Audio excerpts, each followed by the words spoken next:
Recall, we mentioned 3 stages of traditional marriage ceremony in Gbagyi lands. However, these stages of the marriage ceremonies were not observed in all Gbagyi or Gbari communities.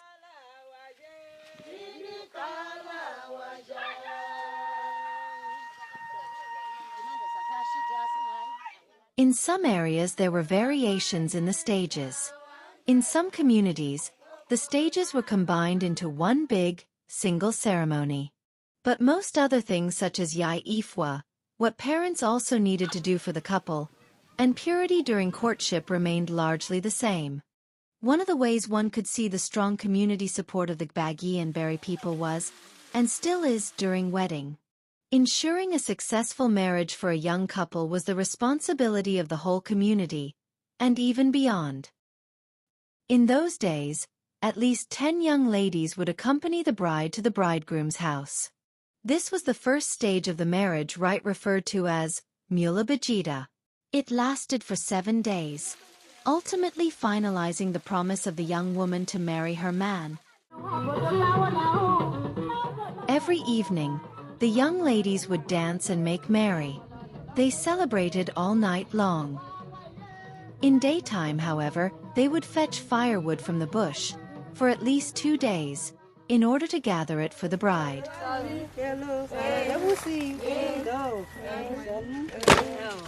It was this firewood that the bride would use after she had finally settled in her new home. Plenty of food was cooked, usually tuwo, along with plenty of meat. In some Gbagyi communities, this food was never eaten within the house of the bridegroom, but was carried to the bride's house.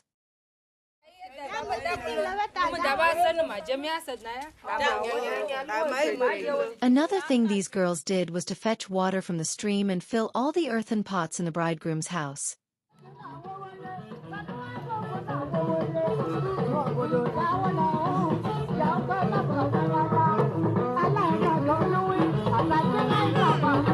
While the 7 days were for celebration and funfair, the young ladies worked hard to ensure that their friend and/or sister had a smooth takeoff in her husband's house when she finally settled.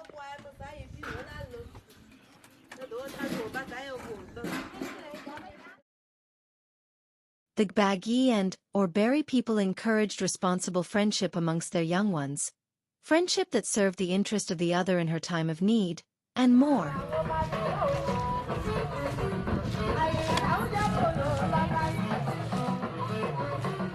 The second stage of the marriage ceremony was Mula Bajida.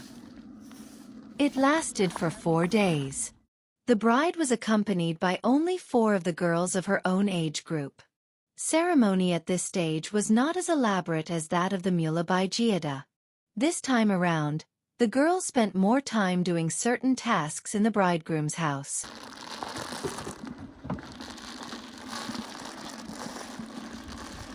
Mula Dagmainda was the last stage of the ceremony. It brought the bride finally to begin a new life in marriage. This time around only 2 of her close friends would come along with her to the husband's house. They would stay for up to 1 week, before finally leaving. It meant during these first 1 week, the couple couldn't consummate their marriage. What a way to teach delayed gratification. The Gbagyi and Gbari people detested sex before marriage. In those days, any lady that got pregnant before marriage would be sent out of the community to live somewhere far in the bush.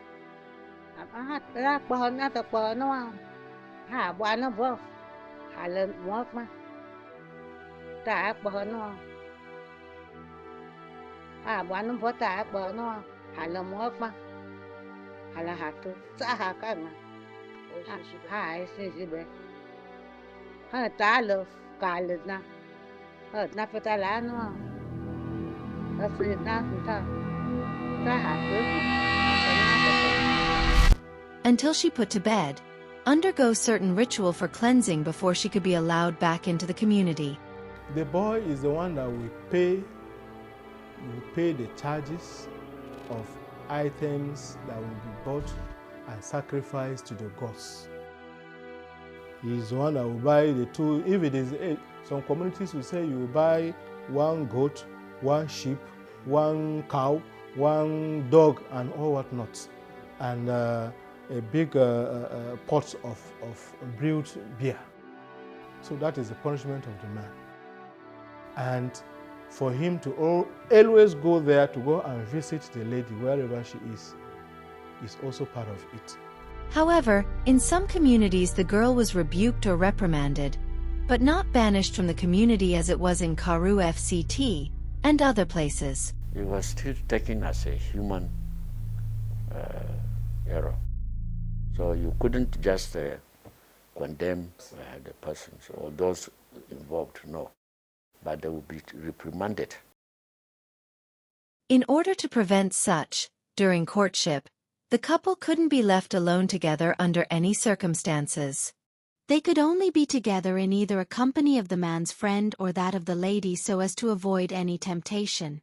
Sure, what being quay, here hello being quay baka, come and shut us on. Hello being quay for. I let not be high sugar. Hello, honey would any. There was no wood, I need Shalashaba. Oh, was you knee? Atno, Shashina, Atnashina, Nashuba. A cookwas, a quabusan, I did. The Shayas, not Nikon. Agnes Mario and got obey. The show obey. Don't but shake when I am pack on avon. At the Kotuko now. She asked no, I should go by she. By you could not buy you enough way. But no, but choke of now. But low would be quay, but Lazata would be quay. Being quay kuma one wood day. By you. Then where one wood day, being quay kuma one wood day. So that when any of such stones got missing, or the ashes poured, it meant that the young man had touched the forbidden fruit and appropriate action would be taken. It's the boy who brings the dog now. Yes, he buys the dog and passes the oracle people, cleanse the community because they had done the wrong thing. They had done the right thing at the wrong time. Getting pregnant out of wedlock was an aberration and embarrassment not only to the parents of the couple, but to the whole community. If not handled according to the traditions, the whole community was doomed and would meet with severe punishment by the gods or the ancestors. Paying of dowry, either in kind as it was done during the period of Yai Ifwa, or cash as it endures till date, formally sealed the girl's hand in marriage. We are lucky to have one of our grandmothers who personally went through that system at the twilight of that era.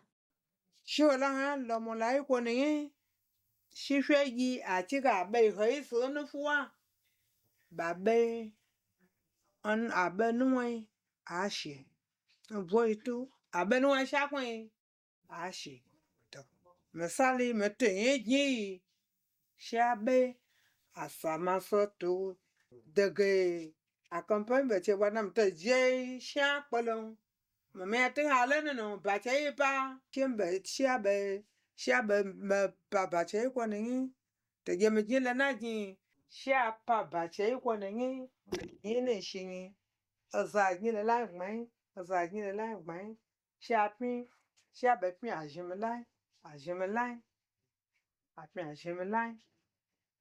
Jimilai, agwagwa babo, akmiha samasa haila. Shabe samase, akmiha ai, abe enji ai. Shabe enji, mawaya, maya shalai, mawaya, maya shalai. Shabe akmiha ashimba kujile makwa yale no. Ye azaba samase, ba za, yale lai goza, we bebe. Ba ko she lai na gbada wan ba gba mi shabe pin hai atanwa shabe tanwa aya pam no anu ashime atname zai vo ko pam no aga pa shabe pam no ai pa ma shin hai asi hai agun wai pam ma shin hai si ma dialo amad na wo nye lai ye wo na je shimelo ya lo na hai mele mafu no to zanagbai wo ka han ga ni to abu ka shile na shi ba je me shi mi sa sai a pe a je ni wa wa sha lai apin hai sia be chiwa be wa sia le no to atnai jiro na za shi mwa shi wo be je le no sia be po no sa wo wa fie no so yi atna wo sai tiribam wa pa hai si wala ka wala na wa fo no mo la pa no sa pa ya.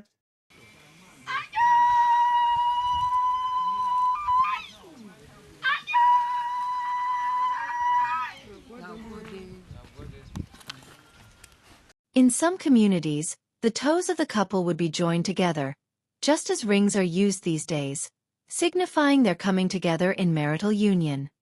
In those days, a bride took along with her to her husband's house 3 mats, some cooking pots, pieces of native woven cloth, some corn, salt, and any amount of money her father could afford. It was also customary for the bride's father to support his daughter with a gift of some money every year or as circumstances demanded, till the young couple were strong enough to carry on by themselves. Both families did all these things to support the young couple and make it easy for them to start a family. In all Gbagyi communities, everything was done in moderation. Young people or their parents, were not under pressure as they did everything within their means. In secondary marriages, where a man wanted to marry again after losing his wife to death, or a woman wanted to marry after losing a husband, the ceremony was done quietly, without publicity. It was only announced and celebrated within immediate family members. And once you have been seated on that mortar, as for your marriage, that has to be your first marriage. Even if you marry a second wife, you cannot sit down on that mortar again. The Gbagyi culture was, and still is, patriarchal, and so, children in Gbagyi land were deemed to belong to the father, whether he was alive or dead. They carry his name even if their mother remarried another man in the future. While some historians claim that a wife could be inherited by a brother of her late husband, if her husband died, none of the people we have interacted with in the course of producing this documentary agreed with this as part of the Gbagyi culture. A common thing was to give the widow of the deceased 1 year after the death of her husband to make up her mind, whether she would remain with the family of her late husband, or she would leave in order to remarry.